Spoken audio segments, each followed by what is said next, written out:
दोस्तों स्वागत है आप सभी का हमारे चैनल की एक बिल्कुल ही कमाल की वीडियो के अंदर, जहां पर आज की इस वीडियो के अंदर हम बात करने वाले हैं बॉलीवुड की लेटेस्ट मूवी चंदू चैंपियन के बारे में। और ये मूवी इंडिया के अंदर कल ही रिलीज हुई है। चंदू चैंपियन की मूवी एक असली स्पोर्ट्समैन के ऊपर बेस्ड है, जिनका नाम है मुरलीकांत पेटकर। और बेसिकली ये मुरलीकांत पेटकर हमारे भारत देश के पहले ऐसे आदमी है जिन्होंने पैरालंपिक्स के अंदर पहला गोल्ड मेडल जीता था। लेकिन अभी भी इंडिया के अंदर बहुत सारे ऐसे लोग हैं जो कि इनके बारे में ज्यादा कुछ भी नहीं जानते हैं, और इसीलिए चंदू चैंपियन मूवी की कहानी इन्हीं मुरलीकांत पेटकर की स्टोरी को हम सबके सामने रखती है। सो इसीलिए आइए आज की इस वीडियो के अंदर हम भी चंदू चैंपियन मूवी की स्टोरी को जानते हैं और मुरलीकांत पेटकर के गोल्ड मेडल जीतने की जर्नी को देखते हैं। सो इसीलिए आज की वीडियो काफी कमाल की होने वाली है, इसलिए आप सब भी इसे पूरा एंड तक जरूर देखना। और आप में से जिन्होंने भी अभी तक हमारे चैनल को सब्सक्राइब नहीं किया है वो सब जल्दी से हमारे चैनल को सब्सक्राइब कर लेना। बाकी सब्सक्राइब के साथ साथ बगल के बेल आइकन को भी ऑल पर सेट कर लेना, ताकि जैसे हमारे चैनल के ऊपर कोई भी लेटेस्ट वीडियो अपलोड हो वैसे आप उसे सबसे पहले देख सकें। और हाँ, अगर आपको वीडियो पसंद आती है तो आप वीडियो को लाइक जरूर करना, और अगर आपको मुझसे कुछ कहना हो तो वो भी आप कमेंट्स के अंदर जरूर बताना। मुझे आप सभी के लाइक्स और कमेंट्स को देखकर बहुत खुशी होती है, इसलिए आप सब वीडियो को लाइक और कमेंट जरूर करना। तो फिर आइए अब हम बिना किसी देरी के आज की इस कमाल की वीडियो को स्टार्ट करते हैं और चंदू चैंपियन मूवी की कंप्लीट स्टोरी को जानते हैं।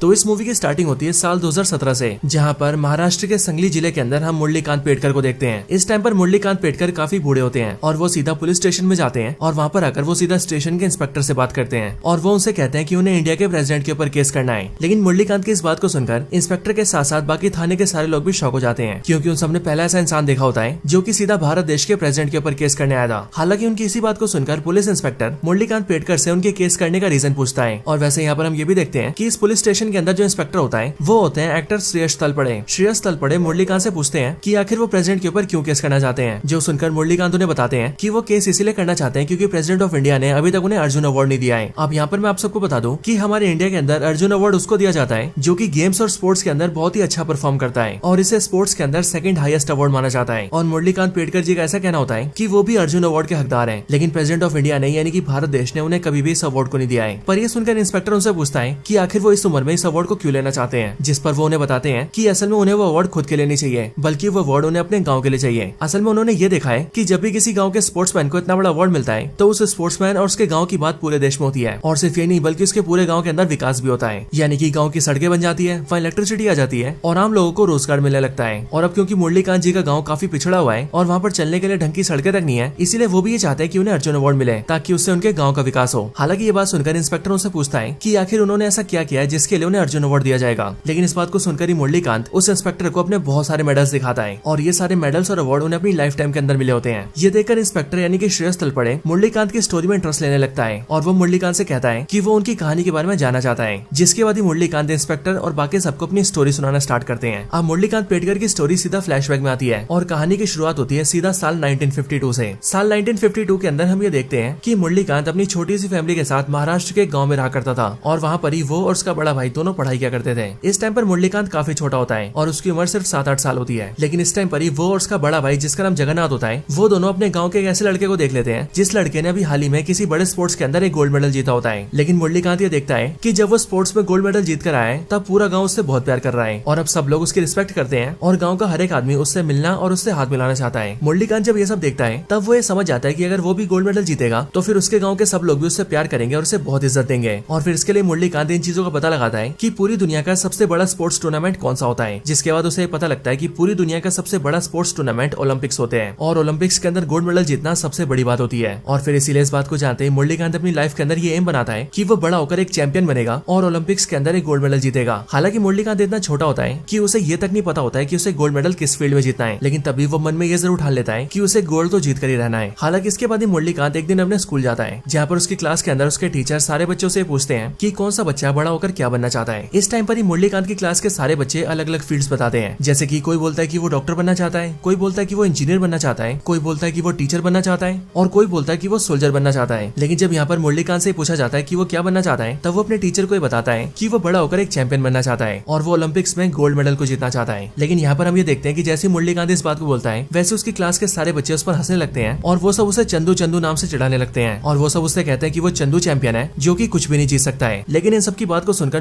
मुरली को बहुत गुस्सा आता है और इसीलिए उसकी क्लास में से जो बच्चा उसका सबसे ज्यादा मजाक उड़ा रहा था मुरली उसे चुप रहने के लिए कहता है। लेकिन फिर जैसे स्कूल खत्म होता है वैसे ही वो बच्चा मुरलीकांत से लड़ने लगता है और वो मुरलीकांत से बोलता है कि वो चंदू चैंपियन है और किसी गोल्ड मेडल को जीतना उसके बस की बात नहीं है। हालांकि मुरलीकांत की लड़ाई को देखकर वहाँ पर उसका बड़ा भाई आता है और वो उसकी लड़ाई को छुड़वाकर उसे अपने साथ ले जाता है। रास्ते में वो मुरलीकांत से पूछता है कि आखिर उसने झगड़ा क्यों किया, जिस पर मुरलीकांत अपने बड़े भाई को बताता है कि जब वो क्लास में अपने सपने के बारे में बता रहा था तब वो लड़का उस पर हंस रहा था और इसीलिए स्कूल के बाहर उससे उसका झगड़ा हो गया। और सिर्फ यही नहीं बल्कि मुरलीकांत अपने भाई को ये भी बताता है कि उसकी क्लास के सारे बच्चे उस पर हंसते हैं और वो सब उसे चंदू चैंपियन बोलकर मजाक उड़ाते हैं। पर यह सुनकर उसका भाई उसे बोलता है कि मुरलीकांत ने अभी तक ऐसा कुछ भी नहीं किया है जिस वजह से लोग उसे सीरियस लेंगे और इसीलिए अगर वो कुछ करने की बजाय सबको सिर्फ बोलता रहेगा कि वो चैंपियन बनेगा तो तब तो जाहिर है कि लोग उस पर हंसेंगे ही। अब ये सुनकर ही मुरलीकांत ये समझ जाता है कि अब उसे चैंपियन बनने के बारे में सिर्फ बोलना नहीं होगा बल्कि कुछ करना भी होगा। और फिर इसके लिए मुरलीकांत और उसका बड़ा भाई दोनों गाँव के एक पहलवान के पास जाते हैं। ये असल में पहलवानों के उस्ताद होते हैं जो कि गाँव के सारे पहलवानों को ट्रेनिंग देते हैं और यहाँ पर मुरलीकांत इनसे रिक्वेस्ट करता है कि वो भी उसे पहलवानी की ट्रेनिंग दे ताकि वो स्ट्रॉन्ग बन सके और बड़ा होकर कुश्ती में गोल्ड मेडल जीत सके। इसके बाद ही वो उस्ताद मुरलीकांत को रख लेते हैं और सारे पहलवानों के साथ उसे भी ट्रेनिंग देने लगते हैं। अब ऐसा करके कई साल बीत जाते हैं और अब मुरलीकांत काफी बड़ा हो जाता है। हालांकि काफी साल बीतने के बाद भी हमें यहाँ पर पता लगता है कि मुरलीकांत के जो उस्ताद हैं उन्होंने उसे ज्यादा दांव पेच नहीं सिखाए हैं और उन्होंने मोस्टली उससे सिर्फ छोटे मोटे काम करवाए हैं। लेकिन वहीं पर मुरलीकांत ने दूसरे पहलवानों को देख देख कर ही कई सारे दांव पेच सीख लिए हैं। अब इसके बाद भी कई दिन बीत जाते हैं और फिर एक दिन पहलवानों के उस्ताद सारे पहलवानों से बोलते हैं कि असल में उसके एक जीजा है जो कि वैसे तो पड़ोस वाले गाँव में रहते हैं लेकिन वो हमारे गाँव के अंदर आते रहते हैं और उनका ही एक बेटा भी है यानी कि उनका भांजा और अब उनका वही बेटा पहलवानी करना चाहता है। इसके लिए मेरे जीजा ने मुझसे ये बोला है कि वो हमारे गाँव के अंदर एक कुश्ती का प्रोग्राम करवाएंगे जिसमें हमारे गाँव के पहलवानों को उनके बेटे से लड़ना होगा। हालांकि इन सबके बाद ही पहलवानों के उस्ताद सारे पहलवानों से कहता है कि एक्चुअल में बात यह है कि उसका जीजा बहुत ही गर्म दिमाग का है इसीलिए वो हमारे गाँव के अंदर पहलवानों की कुश्ती करवा तो रहा है लेकिन अगर उस कुश्ती के अंदर उसका बेटा हार गया तो हो ना हो वो बहुत ज्यादा गुस्सा होगा और इसीलिए हो सकता है कि वो मुझसे झगड़ा भी करे और इसी वजह से मैं तुम में से किसी एक को चुनूंगा जो कि उस दिन मेरे भांजे से कुश्ती लड़ेगा लेकिन उस कुश्ती में उसे हारना होगा ताकि मेरा भांजा जीत सके और जीजा खुश हो सके। पर उस्ताद की इस बात को सुनकर सारे पहलवान मना कर देते हैं और वो सभी उस्ताद से कहते हैं कि असल में उन सब की भी गाँव में काफी इज्जत है इसीलिए अगर वो लोग गाँव में हार गए वो भी एक ऐसे आदमी से जिसे पहलवानी भी नहीं आती तो उनके गाँव में उनकी बहुत बेइज्जती होगी। हालांकि ये सब सोचकर ही वो सभी प्लान करते हैं कि वो लोग उस्ताद के भांजे से लड़ने के लिए मुरलीकांत को चुनेंगे क्योंकि उस्ताद ऐसा मानता था कि मुरलीकांत को कोई भी दांव पेच नहीं आते इसीलिए वो सिंपली मेरे जीजा के बेटे के सामने जाएगा वहाँ जाकर लड़ने की कोशिश करेगा और मेरा भांजा उसे बड़े आराम से हरा देगा। अब इन सारी प्लानिंग के साथ ही मुरलीकांत को फाइट के लिए तैयार किया जाता है और जिस दिन कुश्ती होती है उस दिन उससे कुश्ती करवाई जाती है। लेकिन यहाँ पर हम ये देखते हैं कि मुरलीकांत उस्ताद के भांजे को पटक देता है और उसे कुश्ती में हरा देता है। लेकिन जैसे ऐसा होता है वैसे गाँव के लोग तो मुरली के लिए काफी खुश होते हैं लेकिन अब क्योंकि पहलवानों के उस्ताद का जो जीजा होता है वो काफी गर्म दिमाग और गुस्सैल होता है और उसके भी ऊपर वो दूसरे गाँव का होता है इसीलिए वो अपने साले और पूरे गाँव पर आरोप लगाता है कि उन सब ने जानबूझकर उसके बेटे को हराने के लिए किसी पावरफुल बंदे को भेजा है, एक ऐसे पहलवान को जिसे पहलवानी के सारे दांव पे जाते हैं। और अब क्योंकि इस फाइट में उसका बेटा हार गया है इसीलिए इस वजह से उसके गाँव की बेइज्जती हुई है और इसी बात के चलते वो गुस्से में आ जाता है और वो अपने साथ जिन आदमियों को लेकर आया होता है वो उन सभी को मुरलीकांत पर छोड़ देता है और उन सबसे कहता है कि वो मुरलीकांत को पीट पीट कर मार दे। लेकिन ये देखकर मुरलीकांत वहाँ से भाग जाता है और वो भागते भागते गाँव के पास के एक रेलवे ट्रैक के पास आ जाता है। किस्मत से उसी टाइम पर वहाँ से एक ट्रेन जारी होती है और उस चलती ट्रेन के अंदर एक सरदार होता है और वो ट्रेन के विंडो से ये देख लेता है कि कोई आदमी ट्रेन के बगल में भाग रहा है और उसके पीछे कई सारे गुंडे उसे मारने के लिए पड़े हैं। इसीलिए ये देखकर वो गेट के पास जाता है और वो सिंपली मुरली को हाथ देकर उसे ट्रेन के अंदर ले लेता है। ट्रेन के अंदर आने के बाद ही वो उससे पूछता है कि आखिर वो लोग कौन थे और वो उसको मारने क्यों आ रहे थे। जो सुनकर मुरली उस सरदार को अपनी कहानी सुनाता है और इसीलिए इन सब के बाद ही मुरली और वो सरदार दोनों दोस्त बन जाते हैं। इसके बाद ही मुरली का दोस्त मुरली को बताता है कि कल के दिन फौज की भर्ती है और वो भी इस टाइम पर फौज की भर्ती देने जा रहा है और इसीलिए वो मुरली से कहता है कि उसे भी उसके साथ फौज की भर्ती देनी चाहिए क्योंकि फौज के अंदर कई सारे स्पोर्ट्स होते हैं और मिल्खा सिंह और मेजर ध्यानचंद जैसे कई सारे बंदे मिलिट्री के द्वारा स्पोर्ट्स में आगे बढ़े हैं। इसलिए वो मुरलीकांत से कहता है कि अगर उसे भी आगे बढ़ना है तो उसे भी फौज को ज्वाइन करना चाहिए। अब इसके लिए मुरली अपने सरदार दोस्त के साथ जाता है और वो भी सीधा फौज की भर्ती देता है और फिजिकल एक्टिविटीज में अच्छा होने की वजह से मुरली भी बड़ी आसानी से फौज में शामिल हो जाता है। इसके बाद उन सबकी ट्रेनिंग के लिए उन सबको अकेडमी भेजा जाता है जहाँ पर वो लोग काफी अच्छे से ट्रेनिंग करते हैं। लेकिन एक रात को मुरली सभी अपने दोस्तों को अपनी कहानी सुनाता है और वो उन सबको कहता है कि उसे ओलंपिक के अंदर गोल्ड लेकर आना है। बट यहीं पर हम ये देखते हैं कि मुरली की इस बात को सुनकर एक आदमी उस पर हंसने लगता है और वो मुरली से कहता है कि ऐसे बहुत सारे लोग आए हैं जो कि कहते हैं कि वो गोल्ड लेकर आएंगे लेकिन ओलंपिक्स में गोल्ड जीतना कोई आसान बात नहीं है। इसीलिए उसे लगता है कि मुरली भी गोल्ड नहीं जीत पाएगा। लेकिन मुरली को उसकी बात सुनकर गुस्सा आता है और वो उसे उस पर हंसने से मना करता है। लेकिन इसी बात पर उन दोनों में बहस होती है और वो दोनों झगड़ने लगते हैं। पर तभी ये देखकर उनका सीनियर ऑफिसर वहाँ पर आता है और वो मुरली को पनिशमेंट देता है। इसके बाद वो सीनियर ऑफिसर मुरली से कहता है कि उसके जैसे लोगों की फौज के अंदर कोई जगह नहीं है इसीलिए वो उसे फौज से निकाल देगा। लेकिन मुरली अपने सीनियर से कहता है कि असल में उसके साथी ने उसके सपने का मजाक उड़ाया था और उसका सपना है कि वो ओलंपिक्स के अंदर गोल्ड मेडल जीतेगा। लेकिन उस दूसरे आदमी ने उससे ये बोला कि वो ऐसा नहीं कर सकता है। पर यह सुनकर ही मुरली का सीनियर उससे पूछता है कि आखिर वो किस में गोल्ड लाना चाहता है क्योंकि ओलंपिक्स के अंदर तो बहुत सारे स्पोर्ट्स होते हैं। जो सुनकर मुरली अपने सीनियर को बताता है कि वो ओलंपिक्स में कुश्ती के अंदर गोल्ड लेकर आएगा। पर यह सुनकर सीनियर उसे बताता है कि ओलंपिक्स के अंदर कुश्ती नहीं होती है लेकिन हाँ ओलंपिक्स के अंदर बॉक्सिंग जरूर होती है और इसीलिए वो यहाँ पर बॉक्सिंग की ट्रेनिंग ले सकता है। अब इसके बाद ही वो सीनियर ऑफिसर उन सभी ट्रेनिंग्स को वो बॉक्सिंग के अंदर सिलेक्शन लेने का मौका देता है, जिसके बाद ही कई सारे ट्रेनी बॉक्सिंग के अंदर सिलेक्ट हो जाते हैं, जिनमें से 2 आदमी मुरलीकांत और उसका सरदार दोस्त भी होते हैं। और फिर यहीं पर हम ये जानते हैं कि असल में इन सबको जो बॉक्सिंग की ट्रेनिंग देंगे उनका नाम है टाइगर सर, क्योंकि प्यार से उन्हें सब टाइगर कहते हैं। और ये असल में एक्टर विजय राज होते हैं, जिन्होंने इस मूवी के अंदर एक बॉक्सिंग कोच की बहुत अच्छी एक्टिंग की है। इसके बाद ही टाइगर सर सबकी ट्रेनिंग करवाते हैं और उनमें से 6 बंदों को फाइनल करते हैं और अब मिलिट्री के इन 6 बंदों को टोक्यो भेजा जाना है, क्योंकि जापान देश के टोक्यो शहर के अंदर एक बहुत बड़ा मिलिट्री बॉक्सिंग टूर्नामेंट होने वाला है। और लकीली टोक्यो जाने के लिए भी मुरलीकांत और उसके सरदार दोस्त का सिलेक्शन हो जाता है। यहाँ पर इन्हें बताया जाता है कि अगर वो लोग टोक्यो के टूर्नामेंट के अंदर अच्छा परफॉर्म करेंगे और टूर्नामेंट में काफी आगे जाएंगे तो उन्हें ओलंपिक जाने का भी मौका मिल सकता है। और फिर इसके लिए टोक्यो आकर मुरलीकांत और उसका दोस्त दोनों बहुत ही अच्छा परफॉर्म करते हैं। हालांकि मुरली का सरदार दोस्त ज्यादा आगे नहीं जा पाता, लेकिन तब भी मुरली काफी आगे जाता है और वो धीरे धीरे करके सेमीफाइनल्स तक पहुंच जाता है। लेकिन हाँ, टोक्यो आने के बाद ही मुरली की मुलाकात एक इंडियन गर्ल से होती है, जिसका नाम होता है नैनतारा। और वो बेसिकली एक जर्नलिस्ट होती है जो कि उस टूर्नामेंट में जर्नलिज्म करने आई होती है। लेकिन हाँ, जब मुरली इनसे मिलता है तब मुरली मनी मन नैनतारा को पसंद करने लगता है। और फिर इसी वजह से जब मुरली का सेमीफाइनल होता है तब उस मैच में मुरली का मुकाबला सीधे युगांडा देश के बॉक्सर से होता है। और अब क्योंकि मुरली का फोकस अपने काम से हट जाता है और वो मैच के बीच बीच में नैनतारा को देखने लगता है, इसी वजह से मुरली इस मैच में हार जाता है। और फिर इसके साथ ही इंडिया के बॉक्सर्स बाहर हो जाते हैं। पर इस चीज को टाइगर सर भी नोटिस करता है और वो ये देखता है कि मुरली नैनतारा पर ध्यान दे रहा है, जिसका मतलब उसका अपने करियर पर फोकस नहीं है। इसके बाद वो सब इंडिया वापस आ जाते हैं। लेकिन यहाँ पर हम ये देखते हैं कि टाइगर सर ने अब मुरली से बातचीत करना बंद कर दिया है। लेकिन फिर कुछ टाइम बाद ही उन सबकी पोस्टिंग जम्मू कश्मीर हो जाती है और उस पोस्टिंग में टाइगर सर, मुरली और सरदार दोस्त 3 हो जाते हैं। अब वहाँ पर काम करते करते 2 साल बीत जाते हैं। लेकिन 2 साल बाद ही मुरली को एक चिट्ठी मिलती है, जिस चिट्ठी के अंदर उसे पता लगता है कि असल में टोक्यो के बॉक्सिंग टूर्नामेंट के अंदर मुरली एशिया का सबसे बेहतरीन बॉक्सर बनकर सामने आया था और पूरे एशिया से वो इकलौता ऐसा बॉक्सर था जो कि पूरे सेमीफाइनल्स तक जा पाया था। और इसी वजह से मुरली को ओलंपिक्स खेलने के लिए बुलाया जाता है। अब मुरली और उसका सरदार दोस्त जैसे इस खबर को सुनते हैं वैसे वो लोग सीधा टाइगर सर से बात करते हैं और मुरली टाइगर सर से कहता है कि वो उसे ट्रेनिंग दे ताकि वो ओलंपिक्स के अंदर गोल्ड जीत सके। लेकिन यहाँ पर टाइगर सर मुरली को ट्रेन करने से मना कर देते हैं और टाइगर सर मुरली को समझाते हुए उससे कहते हैं कि आज से काफी साल पहले वो खुद भी बॉक्सर बनना चाहते थे, लेकिन बहुत कोशिशों के बाद भी वो आगे नहीं जा पाए। लेकिन जब उन्होंने मुरली को देखा तब उन्हें मुरली के अंदर अपने आप की छवि दिखी और इसीलिए उन्होंने ये सोचा कि बेशक से वो गोल्ड ना जीत पाए हो, लेकिन अब वो मुरली को ट्रेन करेंगे ताकि मुरली देश के लिए गोल्ड जीते और देश का नाम आगे ले जाए। लेकिन टोक्यो के टूर्नामेंट के अंदर उन्होंने नोटिस किया कि मुरली बिल्कुल भी उनके जैसा नहीं है, क्योंकि उसका उसके गोल पर बिल्कुल भी फोकस नहीं है और इसीलिए वो मुरली को ट्रेन नहीं करेंगे। हालांकि ये लोग यहाँ पर बातें कर ही होते हैं कि तभी हम ये देखते हैं कि पाकिस्तानी एयरफोर्स इनके बेस पर अटैक कर देती है, क्योंकि असल में ये साल 1965 का होता है और इस साल में इंडिया और पाकिस्तान के बीच वॉर हुई थी। एंड इसीलिए जैसे यहाँ पर पाकिस्तानी हमला करते हैं वैसे हम ये देखते हैं कि वो लोग यहाँ के बहुत सारे फौजियों को मार देते हैं और कई सारे फौजी बुरी तरह से घायल होते हैं। इसी हमले के अंदर हम ये देखते हैं कि मुरली का सरदार दोस्त भी मारा जाता है। और रही बात मुरली और टाइगर सर की, तो उन्हें भी कई सारी गोलियां लगती है और वो भी घायल हो जाते हैं। अब इसके बाद 2 साल बीत जाते हैं और 2 साल बाद साल 1967 का टाइम आता है। 2 साल बाद मुरली जब अपनी आंखें खोलता है तब वो ये देखता है कि वो एक आर्मी हॉस्पिटल के अंदर है, जहाँ पर उसे बताया जाता है कि असल में 2 साल से वो यहीं पर है और इन 2 सालों से वो बेहोशी की हालत में था। इसके साथ ही वो मुरली को ये भी बताते हैं कि मुरली को 1965 की वॉर के अंदर 9 गोलियां लगी थी और वैसे उन 9 गोलियों में से डॉक्टर्स ने 8 गोलियां तो निकाल दी है, लेकिन एक गोली उसके स्पाइनल कॉर्ड में लगी है, यानी कि रीढ़ की हड्डी में। इसीलिए डॉक्टर्स उस गोली को नहीं निकाल पाए हैं एंड उसी गोली की वजह से मुरली अपने पैरों पर चल नहीं पाएगा। लेकिन वो डॉक्टर्स मुरली को बताते हैं कि वो लोग अब उसे सीधा मुंबई में शिफ्ट कर रहे हैं और उन्हें यकीन है कि मुंबई के अंदर मुरली का इलाज हो जाएगा। इसके बाद ही मुरली को सीधा मुंबई भेजा जाता है और मुंबई का ये हॉस्पिटल इस टाइम का इंडिया का सबसे बड़ा हॉस्पिटल होता है। यहाँ पर आकर मुरली का इलाज होता है, लेकिन मुरली का ये वाला इलाज फेल हो जाता है और डॉक्टर्स मुरली को ये बताते हैं कि असल में मुरली की रीढ़ की हड्डी में जो गोली लगी है वो उसकी बॉडी के काफी अंदर के हिस्से में पहुंच चुकी है और इसलिए अगर ऑपरेशन के अंदर उसे निकालने की कोशिश की गई तो इससे ये भी हो सकता है कि मुरली की पूरी बॉडी पैरालाइज हो जाए और अगर ऐसा होता है तो मुरली का पूरा शरीर खराब हो जाएगा। इसीलिए डॉक्टर्स मुरली से कहते हैं कि अब उसे ऐसे ही जीना पड़ेगा। अब इसी टाइम पर आर्मी वाले मुरली के घर वालों से कांटेक्ट करते हैं और वो उन सबको मुरली से मिलने के लिए बुलाते हैं। इसीलिए मुरली के पेरेंट्स भी हॉस्पिटल के अंदर मुरली से मिलने आते हैं। लेकिन जब वो लोग मुरली की ऐसी हालत देखते हैं तब वो लोग मुरली को अपने साथ ले जाने से मना कर देते हैं और वो लोग सिंपली मुरली से कहते हैं कि असल में अब मुरली एक बोझ बन चुका है और इसलिए अगर वो लोग उसे घर लेकर गए तो किसी न किसी आदमी को हमेशा उसकी सेवा करनी पड़ेगी और इसीलिए मुरली के लिए यही अच्छा होगा कि वो यही हॉस्पिटल में रहे और यहीं पर रहकर अपना इलाज करवाता रहे, क्योंकि यहाँ पर उसकी देखभाल करने के लिए भी कई सारे लोग हैं। और फिर ये सब बोलने के बाद ही मुरली की फैमिली मुरली को छोड़कर वहाँ से चली जाती है। अब अपने परिवार की इन सारी बातों को सुनकर मुरली अंदर से टूट जाता है और वो जीने की उम्मीद खो देता है। और फिर इसीलिए इन सब के दौरान ही मुरली एक ही बार में 30 नींद की गोलियां खाता है और नींद की गोलियां खाकर खुद को मारने की कोशिश करता है। लेकिन जैसी मुरली 30 नींद की गोलियां खाता है वैसे उन्हें खाते ही मुरली को उल्टी हो जाती है, जिस वजह से गोलियां पेट से बाहर निकल जाती है और मुरली की जान बच जाती है। लेकिन इसके बाद ही मुरली ये सोचता है कि वो चाह कर भी अपने आप को मार नहीं पा रहा है और इसीलिए उसे ऐसा लगता है कि भगवान उसे मारना नहीं चाहते हैं बल्कि वो उसे जिंदा रखना चाहते हैं, क्योंकि सबसे पहले वो अपने गाँव के गुंडों से बच गया, उसके बाद फौज के अंदर गोली खाकर बच गया और अभी तो यहाँ पर वो नींद की गोलियां खाकर भी बच गया। इसीलिए हो ना हो भगवान यही चाहते हैं कि मुरली जिंदा रहे और फिर इसके लिए मुरली जिंदा रहने की कोशिश करता है और वो ये फैसला करता है कि वो स्विमिंग सीखेगा। इसके बाद ही मुरली स्विमिंग करने का ट्राई करता है, लेकिन अब क्योंकि मुरली सिर्फ अपने हाथों से स्विम कर सकता था इसीलिए उसे स्विमिंग करने में काफी दिक्कत होती है, लेकिन फिर भी वो अपने आप को ट्रेन करता है। अब इसके बाद कई दिन बीत जाते हैं, लेकिन फिर एक दिन अचानक से मुरली से मिलने के लिए टाइगर सर आते हैं और मुरली को भी टाइगर सर से मिलकर बहुत खुशी होती है, क्योंकि 1965 की जंग में गोली लगने के बाद से ही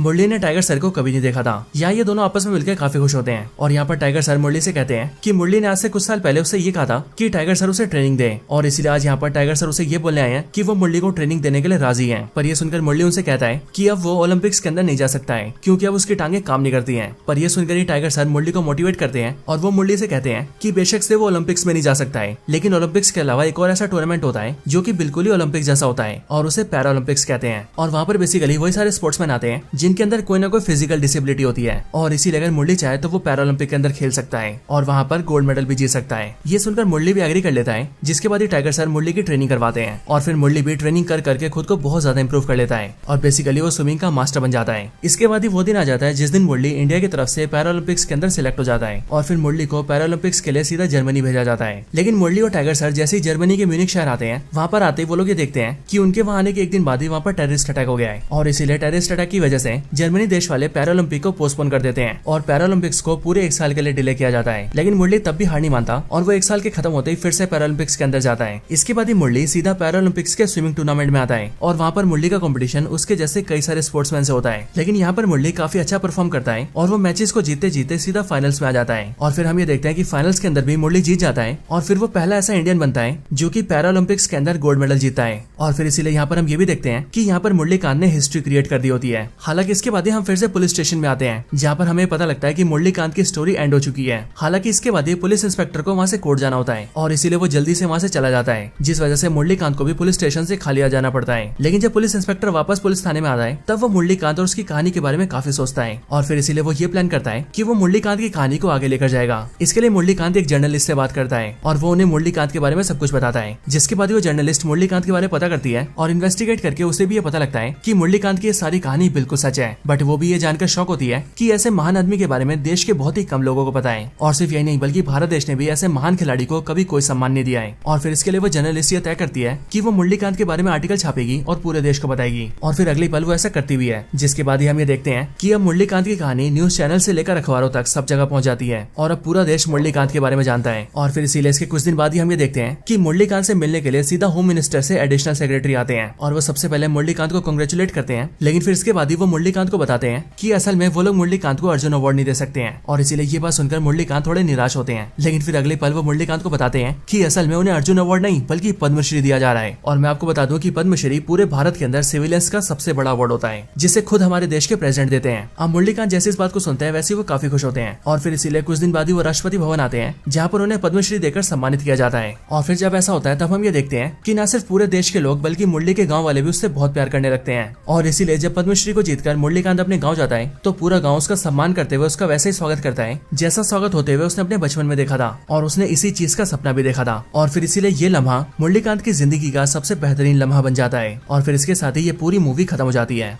सो दोस्तों यही थी वीडियो चंदू चैंपियन मूवी के ऊपर। आप सभी को आज की वीडियो कैसी लगी और इस मूवी की स्टोरी कैसी लगी ये आप मुझे कमेंट्स के अंदर जरूर बताना। और अगर आप सभी का कोई और रिकमेंडेशन हो तो आप वो भी मुझे कमेंट्स के अंदर बता सकते हैं। वीडियो पसंद आई हो तो इसे लाइक जरूर करें, चैनल को सब्सक्राइब नहीं करा तो अभी कभी सब्सक्राइब करें और वीडियो को शेयर करना चाहते हैं तो इसे ज्यादा से ज्यादा शेयर करें। बाकी आज के लिए इस वीडियो में इतना ही। मैं मिलता हूँ आपसे ऐसी किसी और बेहतरीन वीडियो में, तब तक के लिए गुड बाय।